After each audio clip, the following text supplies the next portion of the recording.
तो ये आप सब ऑनलाइन क्लासेस में आपका स्वागत करते हैं। आज हम डिस्कस करने वाले हैं सीपीसी का ऑर्डर 10। जैसा कि आप ये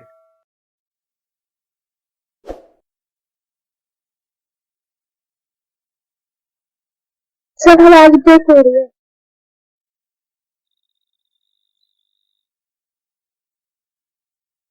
ऑर्डर 10 पे ये बात की गई है न्यायालय द्वारा पक्षकारों की परीक्षा। तो परीक्षा का यहाँ मतलब वो नहीं जैसे यूनिवर्सिटी में परीक्षा होती है, इन्हीं 5 प्रश्नों को हल कीजिए। हाँ, क्वेश्चन पूछे जा सकते हैं, लेकिन इस टाइप से नहीं कि सभी लोगों को बिठा करके क्वेश्चन पूछे जाए। चलिए जरा ध्यान दीजिएगा, यहाँ पर ऑर्डर जो 10 है, रूल नंबर हम लोग फर्स्ट पढ़ेंगे। यह अभिनिश्चय करना कि अभिवचनों में के अभिकथन स्वीक हैं या प्रत्याख्यात हैं। तो देखिए जरा ध्यान दीजिएगा, यहाँ पर कहा गया कि न्यायालय या उसके प्लीडर से बाद की प्रथम सुनवाई में यह अभिनिश्चित करेगा कि क्या वह तथ्य के उन अभिकथनों को जो वाद पत्र में या यदि विरोधी पक्षकार का कोई लिखित कथन है तो उसमें किए गए हैं जो और उस पक्षकार द्वारा जिसके विरुद्ध वे किए गए हैं अभिव्यक्त रूप से या आवश्यक विवक्षा से स्वीकार या प्रत्याख्यात नहीं किए गए। स्वीकार करता है या प्रत्याख्यात करता है, न्यायालय ऐसी स्वीकृतियों और प्रत्याख्यानों लेखबद्ध करेगा। तो देखिए यहाँ पे क्या कहा है, अभिनिश्चय करना कि अभिवचनों में के अभिकथन स्वीकृत हैं या प्रत्याख्यात हैं, कि जितने भी जो अभिवचन हैं क्या वो स्वीकृत हुए या उनको डिनाई किया गया। ये आप पढ़ रहे हैं order number 10 rule number first. इसके बारे में न्यायालय क्या करेगा, न्यायालय उनको लेखबद्ध करेगा जैसा भी वहां पर प्रत्याख्यात किया गया हो, या फिर यहाँ पर जो अभिवचन किए गए वो स्वीकृत हैं या फिर उन्हें डिनाई किया गया, दोनों ही कंडीशन में। अब जरा ध्यान दीजिए, स्वीकृत या अस्वीकृत आप ऐसे भी बोल सकते हैं, और ये प्रत्याख्यात का मतलब ही अस्वीकृत होता है। अब चलिए जरा ध्यान देते हैं, प्रत्येक बार इसको रिपीट करिए। न्यायालय हर एक पक्षकार हर एक पक्षकार का मतलब क्या है, चाहे वो वादी हो या प्रतिवादी हो, दोनों के बारे में जितने भी पक्षकार हैं, देखिए यहाँ पार्टी नंबर फर्स्ट और पार्टी नंबर 2, वादी और प्रतिवादी, प्लेंटिफ और डिफेंडेंट। अब यहाँ पर हम बात करें कि इनमें से भी हो सकते हैं, जैसे ए, बी, सी और डी, 4 इनमें से हो सकते हैं, या मान के चलिए 4 इधर भी हो सकते हैं, डब्ल्यू, एक्स, वाई, जेड, या 3 ही हो सकते हैं, जितने भी। तो इनको हम लोग पार्टी नंबर 1 और पार्टी नंबर 2 ऐसे मान लेते हैं। आप जरा ध्यान दीजिए, तो कहा गया कि न्यायालय हर एक पक्षकार से या उसके प्लीडर से बाद की प्रथम सुनवाई में, जो फर्स्ट सुनवाई होगी, यह अभिनिश्चित करेगा कि क्या वह तथ्य के उन अभिकथनों को जो वाद पत्र में जो अभिकथन किए गए हैं, या यदि विरोधी पक्षकार का कोई लिखित कथन है, कोई भी विरोधी पक्षकार का कोई भी लिखित कथन है, तो उसमें किए गए हैं जो और उस पक्षकार द्वारा जिसके विरुद्ध वे किए गए हैं अभिव्यक्त रूप से या आवश्यक विवक्षा से स्वीकार या प्रत्याख्यात नहीं किए गए हैं। स्वीकार करता है या प्रत्याख्यात करता है, तो वो कुछ भी करे, चाहे वो स्वीकार करे या उसे डिनाई करे, तो न्यायालय क्या करेगा, ऐसी स्थितियों को और ऐसा जो उन्होंने प्रत्याख्यान किया है उन सबको लिखबद्ध करेगा। आप जरा ध्यान दीजिए यहाँ पर, कि आप कौन सा पढ़ रहे हैं, ऑर्डर 10 रूल नंबर फर्स्ट। जो इंग्लिश मीडियम के वो भी थोड़ा सा ध्यान दीजिएगा। आप यहाँ पर पढ़ रहे हैं ऑर्डर 10, जिसमें यहाँ पर बात की गई examination of parties by the court. सब रूल नंबर फर्स्ट में यहाँ ध्यान दीजिए, ascertainment whether allegation in pleadings are admitted or denied। तो जितने भी एलिगेशन लगाए गए हैं प्लीडिंग्स में, क्या वो एडमिट किए गए हैं या उनको डिनाई किया गया है, इस बारे में कोर्ट जो फर्स्ट हियरिंग होगी, जिस दिन फर्स्ट हियरिंग होगी, उस फर्स्ट हियरिंग में ही उनसे बात करेंगे, उनसे क्वेश्चन पूछेंगे क्या यहाँ पर लिखे हुए हैं, उनके बारे में आपको अपना क्या कहना चाहते हैं। तो इस बारे में जैसे यहाँ प्रति दावा पेश करने की बात की गई, जैसे प्लेंटिफ जो है, प्लेंटिफ ने क्या किया, पहले कोई भी केस रजिस्टर किया, जैसे कि आप ऑर्डर 8 में पढ़ चुके हैं। फिर वादी ने जितनी भी चीजें लिखी हैं, क्या प्रतिवादी उसे स्वीकार करता है? तो जो टाइम पीरियड था उसके अकॉर्डिंग रहते हुए उस व्यक्ति को क्या करना, अपना जवाब दावा पेश करना होता है। कितने दिन के लिए बात की थी, जल्दी से बताइए। जिस दिन उसे समन भेजा जाता है, रिसीव होता है समन, उस दिन से 30 डेज। और मैक्सिमम टाइम पीरियड कितना होता है, जल्दी से बताओ, ऑलरेडी पढ़ चुके हैं आप लोग। 90 डेज। हाँ, अगर केस कॉमर्शियल नहीं है, सिंपल केस है, तो 90 डेज। और अगर केस कॉमर्शियल है तो उसे टाइम पीरियड कितना दिया जा सकता है, 120 डेज। जरूरी नहीं न्यायालय पूरा 120 डेज ही दे, अगर वो 30 डेज में अगर कोई कमीशन नहीं कर पाता, अपना जवाब दावा पेश नहीं कर पाता है, तो उस सिचुएशन के लिए ऐसा कहा जाता है उससे, अगर वो पर्याप्त कारण से कोर्ट का समाधान कर देता है और ये कोर्ट को विश्वास दिला देता है कि उसने जानबूझ करके डिफॉल्ट नहीं किया है, तो वो कोर्ट उसे समय दे देगा 90 डेज तक का, इनकी 90 डेज तक का समय दे सकता है। उसमें से हो सकता है वो अगले 1 महीने का दे, 15 दिन की डेट लगाए, जो भी उसको सुटेबल हो कोर्ट, उसके अकॉर्डिंग कोर्ट ऐसा कर सकता है। लेकिन मैक्सिमम टाइम 90 डेज से ज्यादा नहीं होगा। नेक्स्ट यहाँ पर बात करते हैं कि अगर मैटर कॉमर्शियल है, कोई कॉमर्शियल मतलब बिजनेस से रिलेटेड कोई भी मैटर था, उसमें जवाब दावा पेश करना था, अगर वो नहीं कर सका है 30 डेज में, तो उसको मैक्सिमम टाइम 120 डेज तक का दिया जा सकता है, जिसकी ऑर्डर 8 में आप लोग पढ़ सकते हैं। चलिए, तो यहाँ पर वही कह रहे हैं कि at the first hearing of the suit the court shell ascertain from each party or his pleader whether he admits or denies। क्या जितने भी उस पर आरोप लगाए गए हैं, एलिगेशंस लगाए गए हैं, क्या उन्हें वो एडमिट करता है, स्वीकार करता है, या उन्हें डिनाई करता है। डिनाई करता है तो आगे ट्रायल होगी, स्वीकार होगा तो फिर वहां पर जजमेंट के लिए फाइल लग जाती है। देखिए, अगर यहाँ जवाब दावा जब भी पेश किया गया और उस कंडीशन में अगर उसने सभी जितने भी एलिगेशन लगाए गए सभी को उसने एक्सेप्ट कर लेता है, अगर एडमिट कर लेता है, तो फिर केस ज्यादा दिन चलना नहीं, तुरंत डिसीजन हो जाएगा, जो भी पेनल्टी लगनी है वो हो जाएगी। जैसे फॉर एग्जाम्पल अगर हम देखें एक केस के लिए कि अगर कोई भी केस, जैसे मान लीजिए 294 का केस रजिस्टर्ड हुआ, किसी केस में भी कोई भी केस हो, चाहे वो 294 का या कोई भी, जिसमें मान लीजिए केवल पेनल्टी लगनी हो 100 रुपीज, तो वहां क्या बेटर है, अगर आप कोई जॉब में नहीं है, स्टूडेंट नहीं है, और वैसे ही सिंपल है, तो यहाँ 100 रुपीज का जो फाइन लग रहा है ना, बस एक्सेप्ट कर लीजिए, फाइन भर दीजिए, मैटर क्लोज, एक ही दिन में। और अगर ऐसा नहीं होता है और मान लीजिए लग रहा है कि आप कहीं जॉब में, इससे आपके करियर पर फर्क पड़ सकता है, तो बिल्कुल इसकी ट्रायल करवाइए, और ट्रायल जरूरी होती है, तो लास्ट में जाकर के हो सकता है कि आपको छोड़ भी दिया जाए, आपको उससे उन्मोचित भी कर दिया जा सकता है, आपके फेवर में भी डिसीजन आ सकता है।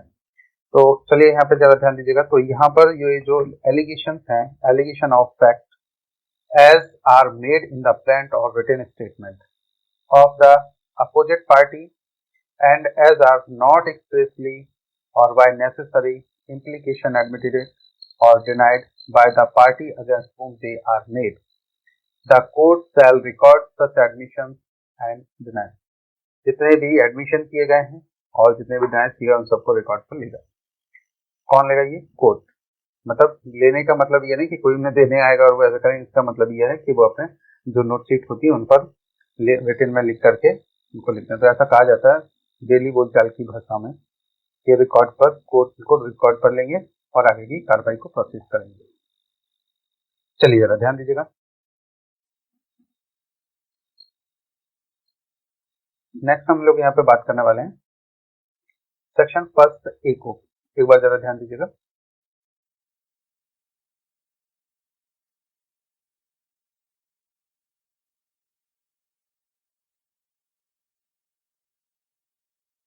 सर वॉइस ब्रेक हो रही है सर आपकी।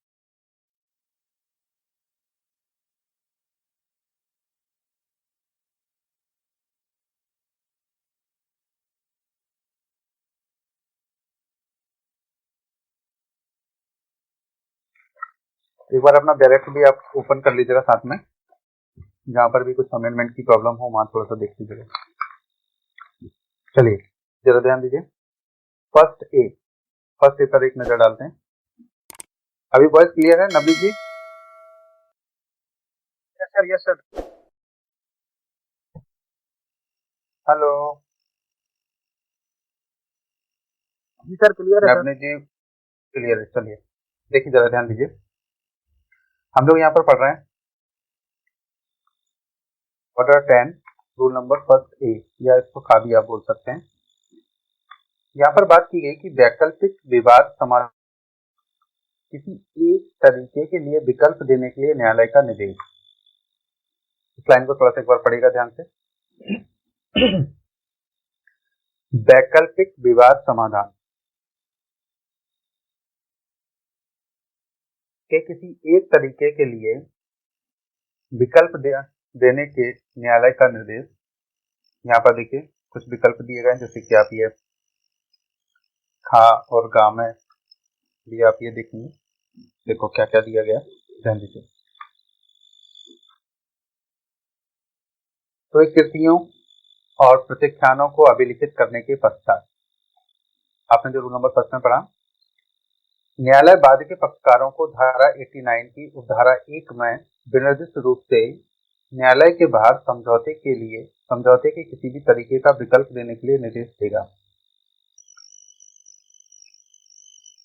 कौन सा सेक्शन है ये? सेक्शन 89 का सब क्लोज फर्स्ट के अकॉर्डिंग। कौन देगा? कोर्ट। कौन सा ऑर्डर पढ़ रहे हैं? ऑर्डर 10 और सब रूल कितना है? First A. अगर ध्यान दीजिए, पक्षकारों के विकल्प पर न्यायालय ऐसे मंच या प्राधिकरण के समक्ष जो पक्षकारों द्वारा विकल्प दिया जाए उस संजात होने की तारीख नियत करेगा। इनमें से कौन कौन से हैं देखिए, जरा ध्यान दीजिएगा। यहाँ पर फर्स्ट खा में 16 मंच या प्राधिकरण के समक्ष संजात होना। देखिए, कोई प्राधिकरण अगर कोई रजिस्टर्ड किया गया, कोई ट्रिब्यूनल बनाया गया उस केस के लिए पर्टिकुलर, तब तो वहां भेजा जा सकता है। 16 मंच के लिए आप लोक अदालत का भी सहारा ले सकते हैं, और भी कई तरह के समाधान केंद्र बनाए जाते हैं न्यायालय के द्वारा, उनमें भी आप एप्लीकेशन फाइल करके ऐसा कर सकते हैं। तो देखिए, जरा ध्यान दीजिए, इनका हम डिस्कशन करते हैं। सबसे पहले देखिए जरा, जहां कोई वाद नियम 1 का के अधीन विनिर्दिष्ट किया जाता है वहां पक्षकार वाद के सुलह के लिए ऐसे मंच या प्राधिकरण के समक्ष उपसंजात होंगे। जहां पर अगर कोर्ट ने डेट फिक्स की है कि आप किसी न्यायालय के ऐसे मंच या प्राधिकरण के समक्ष उपस्थित हो जाएं, किसी डेट पर विकल्प दिया गया कि भाई आप लोग समझौता कर लीजिए, आपस में बात कर लीजिए, तो यहाँ पर होगा, वो भी कैसे होगा? पक्षकारों के विकल्प पर।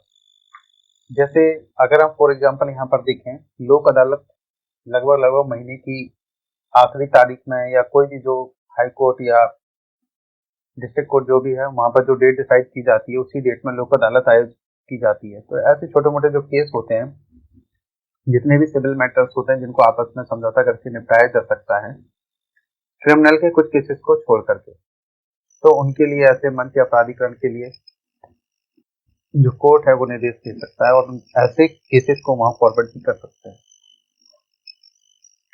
तो फर्स्ट खा में आपने यहाँ पे लिखा 16 मंच या प्राधिकरण के समक्ष उपसंजात होना। तो दोनों पक्षकार यहाँ पर अगर उपस्थित हो जाते हैं तो दोनों अपनी सहमति से अपना समझौता कर सकते हैं, अपना विकल्प दर्ज कर सकते हैं। देखिए, ध्यान दीजिए, क्या नंबर पर ध्यान दीजिए, फर्स्ट गांव में यहाँ बात की गई सुलह के प्रयासों के असफल होने के परिणाम स्वरूप न्यायालय के समक्ष उपसंजात होना। सुलह के प्रयासों के असफल होने के परिणाम स्वरूप न्यायालय के समक्ष उपस्थित हो जाना। देखिए, फर्स्ट काम में यहाँ विकल्प दिया गया कि आप लोग लोक अदालत में आइए, या कोई भी ऐसा प्राधिकरण जो बनाया गया न्यायालय के द्वारा, और उसमें दोनों पक्षकारों को बुलाया गया, पर दोनों पक्षकार किसी भी बात पर राजी नहीं हुए। तो उस कंडीशन में यहाँ पे क्या होगा? तो फिर ध्यान दीजिए, जहां पर जैसा केस चल रहा था रिटर्न उसी कोर्ट में फिर से रिटर्न हो जाता, तो वहां पर वैसे जनरली कार्रवाई क्या होगी? तो देखिए, जरा ध्यान दीजिए, जहां कोई वाद नियम 1 का के अधीन निर्दिष्ट किया जाता है, यहाँ पर वैकल्पिक समाधान के लिए किया गया, और सुलह मंच या प्राधिकरण के पीठासीन अधिकारी का यह समाधान हो जाता है कि ऐसे मामले में आगे कार्रवाई करना न्याय के हित में उचित नहीं होगा। अगर उसको लगता है कि भाई समझौता नहीं किया जा सकता, तो वह न्यायालय को पुनः मामला निर्दिष्ट करेगा। तो कहाँ जैसे लोक अदालत में मैटर रखवाएगा तो रिटर्न वापस से उसी कोर्ट में पहुंच जाएगा और उसी स्टेज पर पहुंच जाएगा जैसे कि पहले चल रहा था। अब यहाँ पर जरा ध्यान दीजिए। और पक्षकारों को उसके द्वारा नियत तारीख को न्यायालय के समक्ष उपसंजात होने के लिए निर्देश करेगा। तो जब मैटर ट्रांसफर हो गया उसी प्रक्रम पर पहुंच गया जैसे पहले चल रहा था, उसी कंडीशन पर फिर वहीं से नेक्स्ट डेट पर फिर पक्षकारों को बुलाया जाएगा जिसके लिए आगे डेट दी गई है, एविडेंस के लिए या डॉक्यूमेंट पेश करने के लिए। इस तरह से ये आगे केस चलता रहेगा। इतना क्लियर है गाइस? जल्दी से बताइए प्लीज। Yes sir. यहाँ पर किसी को कोई कंफ्यूजन नहीं? चलिए सब नंबर 2 पर एक नजर डालिए। सॉरी, सब रूल नंबर 2 पर एक नजर डालते हैं। आप पढ़ रहे हैं यहाँ पर ऑर्डर 10 और सब रूल 2। यहाँ पर बात की गई कि पक्षकारों की या पक्षकार के साथी की मौखिक परीक्षा है। जो पक्षकार हैं या उनके साथ कोई और व्यक्ति इन्वॉल्व है तो उनकी मौखिक परीक्षा कैसे की जाएगी, तो ध्यान देते हैं हम लोग। यहाँ पर सब रूल नंबर 1 पर नजर डालिए। न्यायालय बाद की प्रथम सुनवाई में, जब फर्स्ट सुनवाई की जा रही है उस कंडीशन में काफी ध्यान देते हैं। पक्षकारों में से ऐसे पक्षकारों की जो न्यायालय में स्वयं उपसंजात हैं, तो पक्षकारों में से ऐसे पक्षकारों की जो न्यायालय में स्वयं उपसंजात हैं, न्यायालय में खुद ही प्रेजेंट हैं, सेल्फ प्रेजेंट हैं, तो यहाँ पर क्या हुआ, या उपस्थित हैं, बाद में विवादग्रस्त बातों के विशदीकरण की दृष्टि से मौखिक परीक्षा करेगा जो वह ठीक समझे। कौन करेगा यहाँ पर? न्यायालय। देखिए यहाँ से ये क्वेश्चन ऐसे बन सकता है, पक्षकारों में से ऐसे पक्षकारों की जो न्यायालय में स्वयं उपसंजात हैं या उपस्थित हैं, बाद में विवादग्रस्त जो बातें हैं, जो कॉज ऑफ एक्शन हैं, उन बातों के विशदीकरण की दृष्टि से मौखिक परीक्षा करेगा जो वह ठीक समझे। जनरली सिविल केसेस में क्या होता है, जितने भी स्टेटमेंट दिए जाते हैं सब कुछ रिटन और एफिडेविट पर दिए जाते हैं, लेकिन कोर्ट को अगर लगता है तो वो मौखिक परीक्षा कर सकता है। तो यहाँ पर देखिए कौन सा ऑर्डर पढ़ रहे हैं आप, जल्दी से बताइए। ऑर्डर नंबर 10 और रूल 2 और 2 का भी आप यहाँ पर बता सकते हैं। फर्स्ट ए, जिसमें ऐसा कहा गया कि कोर्ट, अगर ये क्वेश्चन एक बनता है, क्या सिविल केसेस में भी मौखिक परीक्षा की जा सकती है? तो बिल्कुल की जा सकती है, आप यहाँ पर बता सकते हैं ऑर्डर 10 और रूल नंबर 2 के अकॉर्डिंग। और फिर और ज्यादा डीपली पूछा जाए जैसे एडीजी के लिए, तो ये वाला सेक्शन आप उनको बता सकते हैं। जैसे 10 ऑर्डर हो गया, 2 रूल हो गया, सब रूल फर्स्ट और फर्स्ट का ए या फिर का भी ऐसे बोल सकते हैं। तो जनरली आप एडीजी वगैरह में देखेंगे तो इस टाइप का मिल सकता है, लेकिन कभी कभी आप देखें सिंपल ऐसे डायरेक्ट क्वेश्चन पूछा भी जा सकता है, जैसे ये सीधा सीधा कि पक्षकार कौन सा, ये भी आ सकता है जैसे ये लिखा हुआ है। हाँ, कभी ज्यादा पेपर टफ बनाना हो तो ऐसे पॉइंट रख दिए जाते हैं। तो देखिए बी पर ज्यादा ध्यान दीजिए। बाद से संबंधित किन्हीं तात्विक प्रश्नों के उत्तर देने में समर्थ ऐसे किसी व्यक्ति की, जो बाद से संबंधित हैं और किन्हीं तात्विक प्रश्नों के उत्तर देने में समर्थ ऐसे किसी व्यक्ति की जो न्यायालय में स्वयं उपसंजात या उपस्थित पक्षकार या उसके प्लीडर के साथ मौखिक परीक्षा कर सकेगा। कौन कर सकेगा? न्यायालय। अब जरा ध्यान दीजिए, सब रूल 2 पर एक नजर डालते हैं।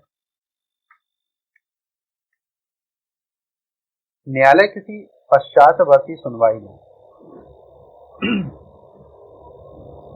न्यायालय में स्वयं उपसंजात या उपस्थित पक्षकार की या बाद से संबंधित किन्हीं तात्विक प्रश्नों के उत्तर देने में समर्थ ऐसे किसी व्यक्ति की जो ऐसे पक्षकार या प्लीडर या उसके प्लीडर के साथ है, मौखिक परीक्षा कर सकेगा। देखिए यहाँ पे चेक करें, न्यायालय किसी पश्चातवर्ती सुनवाई में, बाद की जो सुनवाइयों में जो डेट दी जाएगी, न्यायालय में उपसंजात, स्वयं उपसंजात या उपस्थित पक्षकार की जो पक्षकार हैं या बाद से संबंधित किन्हीं तात्विक प्रश्नों के उत्तर देने के लिए बाद से संबंधित कोई भी ऐसे प्रश्न है जिनको न्यायालय समझता कि ये आवश्यक है, उत्तर देने के लिए समर्थ ऐसे किसी व्यक्ति की जो ऐसे पक्षकार या प्लीडर के साथ है। ऐसे पक्षकार के साथ आया हो कोई व्यक्ति या जो प्लीडर के साथ आया हो तो उसकी मौखिक परीक्षा भी कर सकेगा, यह न्यायालय को पावर है। तो सवाल यह था कि क्या न्यायालय में कोई व्यक्ति जा रहा है तो उसके साथ जो व्यक्ति क्या उसकी भी परीक्षा की जा सकती है, तो बोले हाँ की जा सकती है। कहाँ की जा सकती है? सिविल केसेस में पक्षकार की या पक्षकार के साथी की मौखिक परीक्षा, जैसे कि आप हेडिंग में ही देख पा रहे हैं। ऑर्डर कितना है? 10 और रूल नंबर कितना है? 2।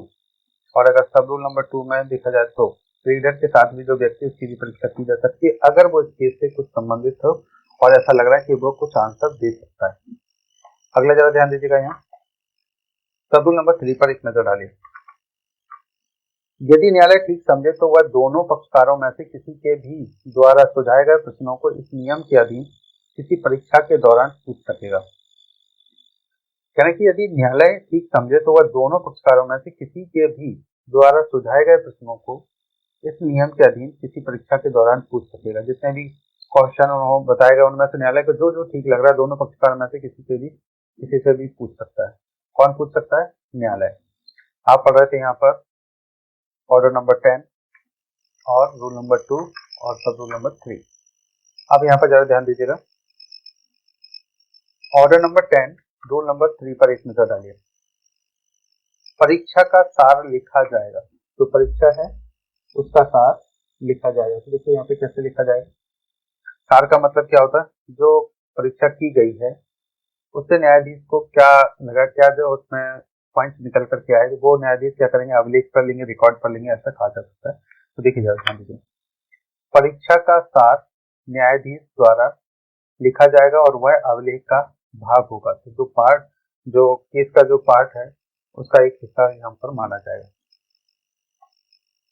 रूल नंबर 4 पर एक नजर डालिए। यहाँ पर आप पढ़ रहे हैं ऑर्डर 10 रूल नंबर 4। अब यहाँ पे देखिए क्या कह रहे हैं, उत्तर देने से प्लीडर के इनकार का या उत्तर देने में उसकी असमर्थता का परिणाम। कहा गया कि जब न्यायालय में कोई व्यक्ति उपस्थित है और यहाँ पर प्लीडर जो एडवोकेट हैं वो उत्तर देने से अगर मना कर दें या उत्तर देने में उनकी असमर्थता है तो उसका परिणाम क्या होगा? देखिए जरा ध्यान दीजिए, यहाँ पर कोई मान लीजिए एडवोकेट साहब हैं और न्यायालय में अपीयर हो गए हैं और जब न्यायालय कोई क्वेश्चन पूछ रहा है वहां वो चुप रहते हैं तो फिर क्या होगा? तो देखिए जरा ध्यान दीजिए, यहाँ पर वो आंसर ना दे पाए। यहाँ सब रूल नंबर 1, जहां प्लीडर द्वारा उपसंजात होने वाले पक्षकार का प्लीडर है या प्लीडर के साथ वाला ऐसा व्यक्ति जो नियम 2 में निर्दिष्ट है, वाद से संबंधित किसी ऐसे तात्विक प्रश्न का उत्तर देने से इनकार करता है या फिर उत्तर देने में असमर्थ है। दोनों ही कंडीशन में, या तो वो इनकार कर दे कि नहीं मैं इसका जवाब नहीं दे पाऊंगा, और या फिर वो उत्तर देने में असमर्थ रहता है। इसके बारे में न्यायालय की राय है कि उसका उत्तर उस पक्षकार को देना चाहिए। जहां न्यायालय को ऐसा लगता है कि भाई ये जो पक्षकार है इसको उत्तर ये देना चाहिए, फिर भी या तो इनकार कर देता है या असमर्थ है, जिसका वह प्रतिनिधित्व करता है। और यह संभव है कि यदि स्वयं पक्षकार से परिप्रश्न किए जाएं तो वह उसका उत्तर देने में समर्थ होगा। वहां न्यायालय आदि की सुनवाई किसी ऐसे दिन के लिए जो पहली सुनवाई की तारीख से 7 दिन के पश्चात का ना हो। तो जिस दिन पहली सुनवाई की जा रही है उसकी 7 दिन की डेट नहीं हो, उससे पहले की कोई भी डेट दे करके केस की सुनवाई के लिए तारीख नियत करेगा, यानी कि न्यायालय जो सुनवाई है उसे मुलतवी कर सकेगा और निर्देश दे सकेगा कि ऐसा पक्षकार उस दिन स्वयं उपसंजात हो। अगर एडवोकेट साहब जवाब नहीं दे पाए हैं और या उत्तर देने के लिए मना कर रहे हैं कि उनको इस बारे में कोई नॉलेज नहीं है, कोई पता नहीं है, ऐसा कुछ कहा जाता है, तो न्यायालय इसलिए समर्थ होगा कि जो पक्षकार है उसे स्वयं यहाँ पर उपस्थित हो और उस दिन 7 दिन से कम समय के टाइम दे करके डेट लगाई जाएगी और उस पर उन्हें उपस्थित होकर के आंसर देने के लिए कहा जा सकता है। इतना क्लियर है क्या गाइस सभी को? एक बार जल्दी से बताइए। Yes sir. ठीक है, चलिए जरा ध्यान दीजिएगा। सब रूल नंबर 2 पर एक नजर डालते हैं। यदि ऐसे नियत दिन पर ऐसा पक्षकार विधिपूर्ण प्रति हेतु के बिना स्वयं उपसंजात होने में असफल रहता है। अगर पक्षकार वहां जो डेट दी गई उस डेट पर अगर उपस्थित नहीं होता है तो क्या कार्रवाई होगी, तो देखिए ध्यान दीजिए। यहाँ कहा गया तो न्यायालय उसके विरुद्ध निर्णय सुना सकेगा या बाद के संबंध में ऐसा आदेश कर सकेगा जैसा वह ठीक समझे। यानी कि कोर्ट चाहे तो क्या कर सकता है, एक पार्टी डिसीजन भी कर सकता है जो असफल रहा है, भले ही वो बाद में उसे अपात्र कराए, जैसे कि हमने पिछले ऑर्डर में पढ़ा था। ऑर्डर नंबर 9 में आपने पढ़ा था कि अगर एक पक्षकार उपस्थित नहीं होता है और वो अगर पर्याप्त कारण बता दे और अपात्र के लिए आवेदन कर देता है और न्यायालय का समाधान हो जाए तो कोर्ट ऐसे आदेश को अपात्र कर सकता है, सेट असाइड कर सकता है। ये हमने पिछले ऑर्डर में ऑलरेडी पढ़ा हुआ है। सेम वही कंडीशन आप यहाँ पर भी देखिए, जैसे आप यहाँ पर देख पा रहे हो। कहा गया कि यदि नियत डेट पर पक्षकार उपस्थित नहीं हो पाए तो फिर क्या होगा, तो यहाँ पर कहा गया कि उसके विरुद्ध निर्णय सुना सकेगा या जैसा न्यायालय को ठीक लगेगा वैसा वो आदेश कर सकेगा। चलिए, ये ऑर्डर नंबर 10 आपका कंप्लीट होगा। किसी को कोई क्वेश्चन पूछना हो तो प्लीज जल्दी से बताइए। किसी को कोई क्वेश्चन है क्या प्लीज इससे रिलेटेड? नहीं?